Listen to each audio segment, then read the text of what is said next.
I wanna try to mix a vocal in a song without listening to it, using my eyes and relying on meters and numbers. Now I know this is pretty hard since I believe mixing is an art, and this art comes from using our ears, not our eyes. By mixing a vocal without listening to it, I'm testing whether we can rely purely on analyzers, meters and waveforms to deliver a solid mix. If I succeed, it would challenge everything most of us believe about mixing. It would prove that visual tools alone can do the job, which feels like going against everything I believe as an audio engineer. It also means that if I can do it, AI can do it too. Okay, so we have the project I like to show you, but before I do, I'm turning off my speakers to make sure I don't hear the vocal. Let me see what's underneath ya. Show me something that I've never seen. Now, knowing the instrumental, I got some information about this genre, and I also know that this vocal was recorded at home. But without listening, how do I start mixing? How do I know if the vocal is too loud or too quiet? The risk here is that I could end up drowning the instrumental or having the vocals buried in the mix. To solve this problem, we're gonna use a multimeter on the vocal channel to monitor our input loudness first and the output loudness later. For this instance, I'm gonna adjust the input gain while monitoring it with the loudness meter. The reason we use the loudness meter instead of the peak level is that it measures the perceived loudness in LUFS, which is the closest measurement we currently have that corresponds to the human ear. So I'm gonna set the region gain to -23 LUFS, which is usually a good starting point. Now, one of the biggest problem is that I have no idea if the vocal is even in tune. Without hearing it, I can't tell if the singer is hitting the right notes or if there is a glaringly off-pitch moment. Normally, I would use a pitch correction plugin, but I don't know the key, so what I'd like to use is a key detection plugin. If I place it on the vocal, it might detect a different key from the instrumental. For this reason, to stay on the safe side, we're gonna place this plugin on the master to detect the key of the overall song. It says we are in F sharp minor, so we're gonna place auto tune and set it to F sharp minor. I like to think we just have to adjust it a touch for safe measures. Another big problem I'm facing is not being able to identify problematic frequencies. Vocals often have boomy low end or harsh high end,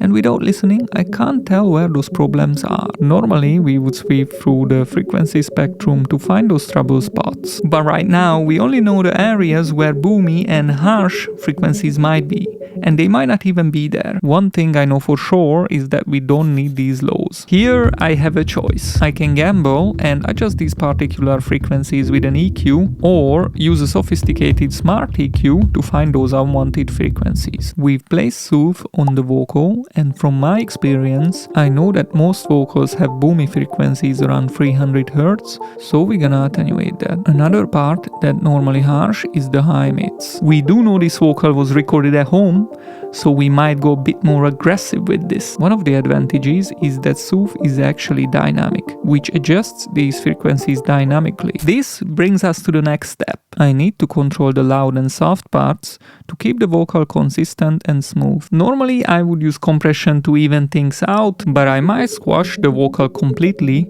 making it sound lifeless and flat. The dynamic range could be gone and the vocal might lose its natural energy. Without hearing it, how do I set the attack, release ratio and threshold? For this situation, we're gonna use a compressor that doesn't have these knobs, the R-Box. Looking at the waveform, we're gonna use subtle compression, and we're gonna adjust the output using the meter as reference. Now, I do know from past experience that the vocal in a professional song in this genre is around -16 LUFS. It can be a little more or a little less, but I want to target -16, so we should be safe.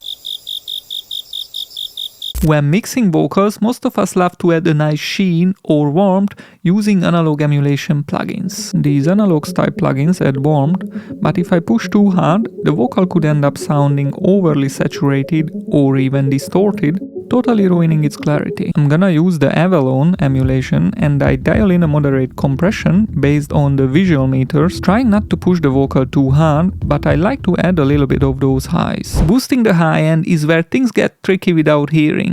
I could be adding that beautiful sheen or turning the vocal into a harsh mess. To prevent that, we're gonna use an AI-powered de-esser, vocal de-esser by Auto-Tune. I'm gonna use the assist feature since I can't listen to this, and I believe this is our best option. We are really deep into this vocal chain now, the balance could be totally off, but according to the meter we might have a well-processed vocal. Here is when it gets really difficult, adding effects. Reverb is crucial for giving the vocal depth and space. Without listening, I don't know if I'm adding just enough to enhance the vocal or too much, making it sound distant and washed out. If I overdo it, the vocal could sound far away and lost in the mix. I can't tell if the reverb tail is smooth or too long, or if the pre-delay is creating separation or making the vocal sounds off. In this situation, I'm relying on settings I usually use, but without hearing it, this is a shot in the dark. I'm gonna set up an aux and place the famous Valhalla vintage verb there. The only thing I'll do is bring down the decay. To stay on the safe side, I'm gonna adjust the bus. I kind of repeat the same process with the delay too, but I think here the stock delay will do. I make sure it's on fully wet and bring the feedback down. Many artists request wide, fuller vocals to give more presence in the mix. For this, I like to set up a doubler on an aux, which can create a great effect, but if we don't blend it correctly, it can easily cause phase problems. If the effect is too strong, the vocal could sound overly spread out, losing its center and clarity. I set the doubler's blend based on the visual meters. It's a real gamble whether I'm adding width or making the vocal sound disjointed, so I'm using it subtly to stay on the safe side. To have the vocal sit better in the mix, I'm gonna use a smart dynamic EQ soothe on the instrumental, sidechained to the vocal. It automatically lowers specific frequencies in the instrumental whenever the vocal comes in, creating space for the vocal to cut through. The challenge here isn't just is it working, but also how much is it affecting the beat. If it's too aggressive, I might lose the punch of the instrumental, making the whole mix feel weak. Imagine the kick or snare suddenly disappearing every time the vocal comes in. Too much dipping could really mess up the energy. If it's too subtle, the vocal might not stand out as it should, and the effect could be so mild that it's almost like I did nothing. I'll set the sensitivity based on the AI's analysis, but here is the fun part. I have no clue if the vocal will suddenly dominate or if the beat will take a hit. The AI could either be a perfect solution or a total mix killer. Alright, we arrived at the moment of truth. After mixing this vocal with just my eyes, it's time to finally hear the results and find out if this wild experiment actually worked or if I created a complete disaster. Let's hear this together and see how it turned out. You see what's underneath you. Show me something that I've never seen. 'Cause your heart is so cold, yeah, it's freezing. Okay, it's not good, but definitely not as bad as I initially thought. The vocal has a bit darker tone than intended, it feels a bit buried in the mix. Let's hear it when I solo it. I wanna go deeper, go places that we've never been. Let me see what's underneath you. Surprisingly, the vocal itself is in a decent shape.